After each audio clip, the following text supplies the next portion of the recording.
کیا قبر میں منکر نکیر ہمارے اماموں سے بھی سوال کرتے ہیں؟ ہم آسمان کی طرف اپنے ہاتھ بلند کر کے دعا کرتے ہیں تو کیا اللہ آسمان میں رہتا ہے؟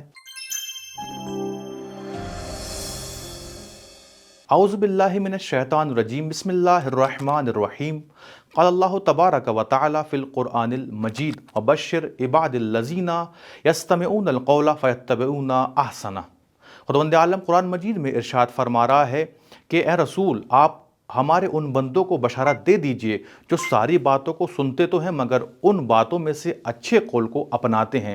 دیکھیے، معاشرے کے اندر ہمارے یہاں بھی بعض لوگ ایسے ہیں جو طرح طرح کی باتیں کرتے ہیں جس کا تعلق نہ قرآن سے ہے نہ اہل بیت کے فرمودات سے ہے، بلکہ اس کا تعلق صرف اور صرف رسومات سے ہے یا جہالت سے ہے۔ ہمیں چاہیے کہ ہم ایسی چیزوں کو اپنا عقیدہ نہ بنائیں بلکہ اس چیز کو عقیدہ بنائیں جو قرآن نے کہا ہے، جو اہل بیت علیہ السلام نے فرمایا ہے۔ محترم ناظرین، جیسا کہ آپ کو معلوم ہے کہ ہم اس سیریز کے اندر عقیدے سے متعلق سوالات کے جواب دے رہے ہیں، تو آئیے ہم چلتے ہیں اپنے سوالات کی جانب۔ آج کا پہلا سوال ہمارے بھائی جناب فرحان نقوی صاحب نے کراچی سے کیا ہے۔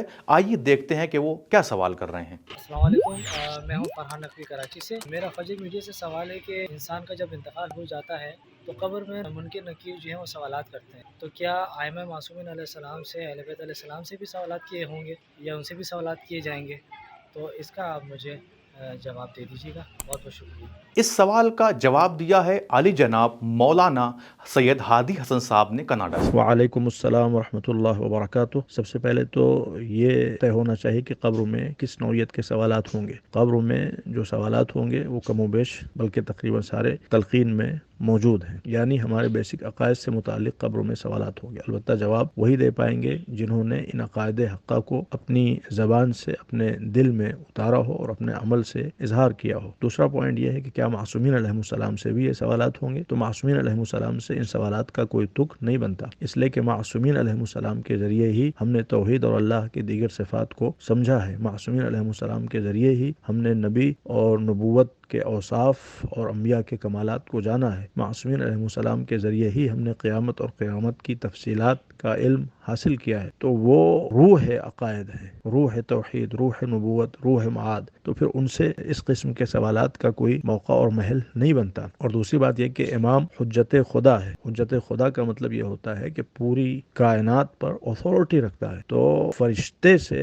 امام سوال کر سکتا ہے مگر امام سے فرشتہ سوال نہیں کر سکتا۔ ائمہ معصومین علیہ السلام پوری کائنات پر بشمولیت فرشتوں کے حجت خدا ہے، اور ملک الموت دوسرے فرشتے حتیٰ ملک الموت بھی معصومین علیہ السلام کی بارگاہ میں بغیر ان کی اجازت کے حاضر نہیں ہو سکتے، ان کی اجازت کے محتاج ہیں۔ معصومین علیہ السلام تو درکنار، ان کی شان اور ان کی عظمت تو اپنی جگہ، ایون بہت سے مومنین ایسے ہوں گے جن سے قبر میں ایون قیامت میں بھی سوال نہیں ہوگا۔ چنانچہ قرآن میں اللہ نے وضاحت کے ساتھ بیان کیا ہے، انما یوفی الصابرون اجرهم بغیر حساب۔ روز قیامت صبر کرنے والے جنت میں بغیر حساب کے، بغیر اکاؤنٹیبلٹی کے، بغیر سوال جواب کے داخل ہوں گے۔ اب ظاہر ہے کہ یہ صبر کرنے والے کون ہیں، وہ تفصیلات ہیں اور وہ ہماری کتابوں میں درج ہے۔ یا اسی طریقے سے ایک روایت میں ہے جو امام سجاد علیہ السلام سے ہیں کہ روز قیامت فرشتے ندا دیں گے، این المتحابون فی اللہ، اللہ کی راہ میں اللہ کی خاطر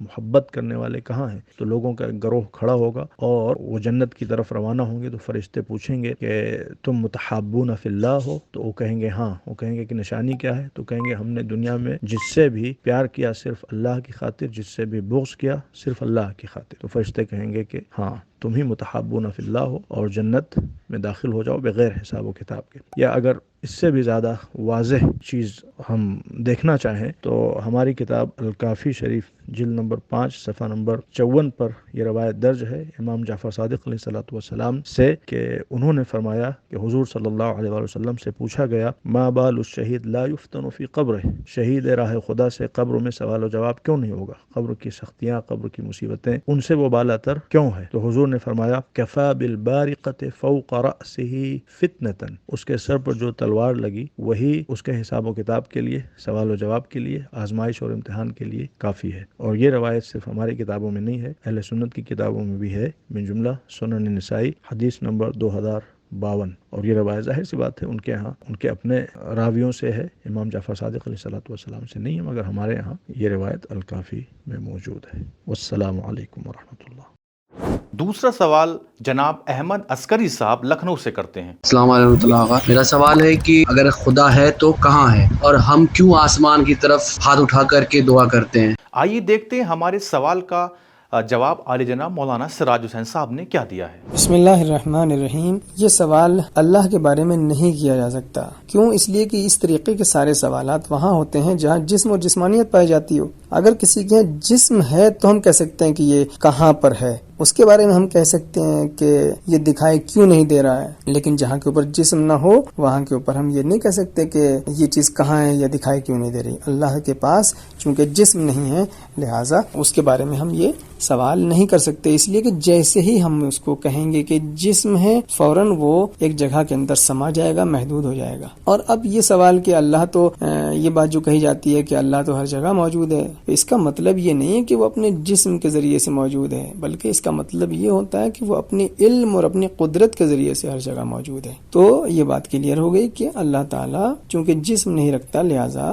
وہ کسی جگہ کے اندر سما نہیں سکتا اور اس کو دیکھا بھی نہیں جا سکتا، لیکن اس کا مطلب یہ نہیں کہ وہ موجود نہیں ہے، بلکہ وہ موجود ہے۔ اور بہت ساری چیزیں ایسی ہیں جو موجود ہیں دکھائی نہیں دیتی، جیسے درد ہے، انسان محسوس کر سکتا ہے اس کو لیکن آنکھوں سے دیکھ نہیں سکتا۔ اسی طریقے سے اللہ کو بھی عقل کے ذریعے سے سمجھ سکتا ہے، آنکھوں کے ذریعے دیکھ نہیں سکتا۔ اور یہ سوال کہ آسمان کی طرف کیوں دیکھتے ہیں جب دعا کرتے ہیں، جب اللہ کا نام لیتے ہیں یا جب اللہ سے کچھ مانگتے ہیں، تو اس کی وجہ یہ ہے کہ روایتوں میں تاکید آئی ہے کہ جب خدا سے کچھ مانگنا ہو تو آسمان کی طرف ہاتھوں کو اٹھاؤ، آسمان کی طرف دیکھو۔ اور قرآن مجید میں بھی آیت موجود ہے کہ بسم اللہ الرحمن الرحیم وفی السماء رزقکم وما توعدون، تمہارا رزق آسمانوں میں قرار دیا گیا ہے، آسمانوں میں رکھا گیا ہے، اور وہ ساری چیزیں جو تم سے وعدہ کی گئی ہیں وہ سب آسمانوں میں ہیں۔ تو چونکہ آسمان سے بارش ہوتی ہے، نعمتیں وہاں سے نازل ہوتی ہیں، لہذا آسمان کی طرف دیکھا جاتا ہے۔ فی امان اللہ، خدا حافظ۔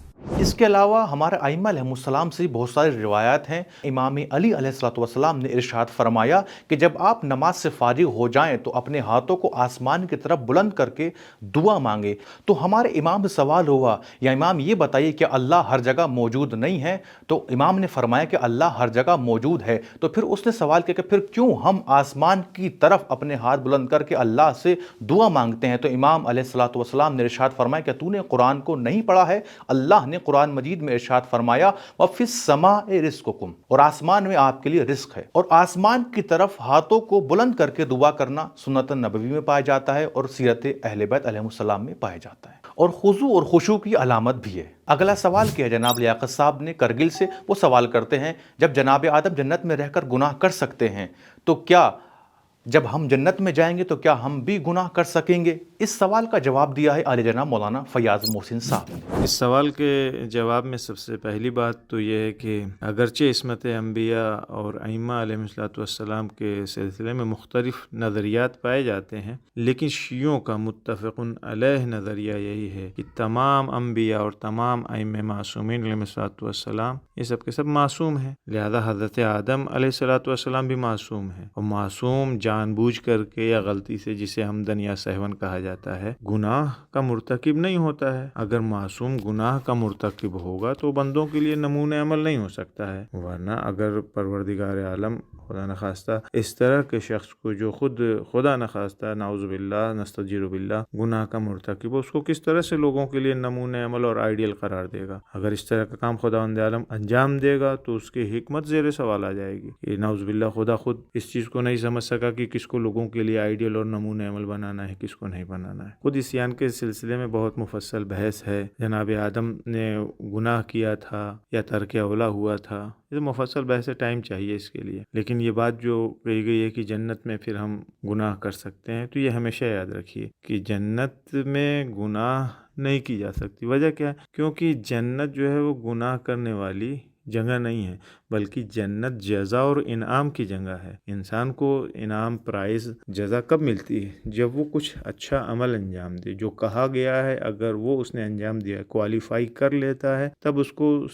اس عمل کی بنیاد کے اوپر جزا ملتی ہے، انعام ملتا ہے۔ وہاں صرف اور صرف ملنا ہی ملنا ہے، کرنا کچھ نہیں ہے۔ ہاں، ذکر الہی، سبوح قدوس آپ کر سکتے ہیں، وہ بھی پروردگار عالم کی نعمتوں کو جب انسان دیکھے گا تو خود بخود خوشی میں جھوم اٹھے گا، کہے گا ہے سبحان اللہ الحمدللہ۔ لیکن وہاں پہ ذرہ برابر بھی اس بات کی گنجائش نہیں کہ انسان کسی عمل کو انجام دے۔ جب عمل انجام دے گا یعنی گنجائش ہوگی اس بات کی کہ وہاں پہ کچھ کرنا ہے، تب یہ بات ذہن میں آئے گی کہ گناہ والا کام انجام دیا، ثواب والا۔ تو جنت میں کوئی اس طرح کا کوئی کنسپٹ ہے ہی نہیں۔ جنت صرف اور صرف اس دنیا میں جو عمل انجام دے گا اس بنیاد کے اوپر جنت ملے گی۔ جب جنت میں گیا تو پھر اس کے ارادے کے اوپر، جب وہ چاہے گا یعنی جس چیز کی خواہش کرے گا وہ اس کے سامنے حاضر ہو جائے گی، تو وہاں پہ تصور بھی گناہ کا نہیں ہے۔ خدا کامیاب و کامران رکھے۔ خدا حافظ۔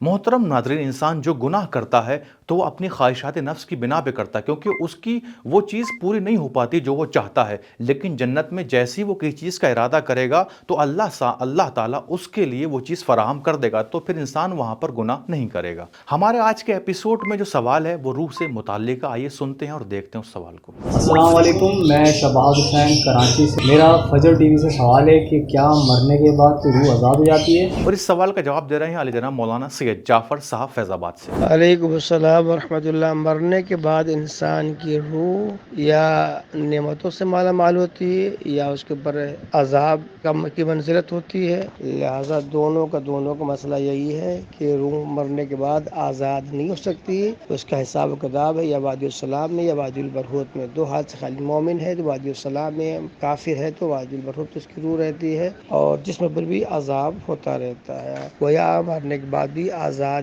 انسان نہیں ہو سکتا، حساب کتاب اس کا ہوتا رہتا ہے۔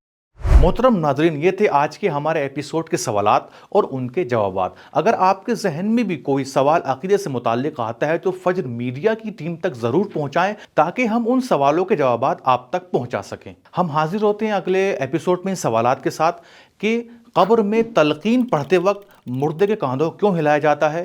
جب نبی اس کائنات سے چلے گئے ہیں تو کیا وہ معجزہ دکھا سکتے ہیں؟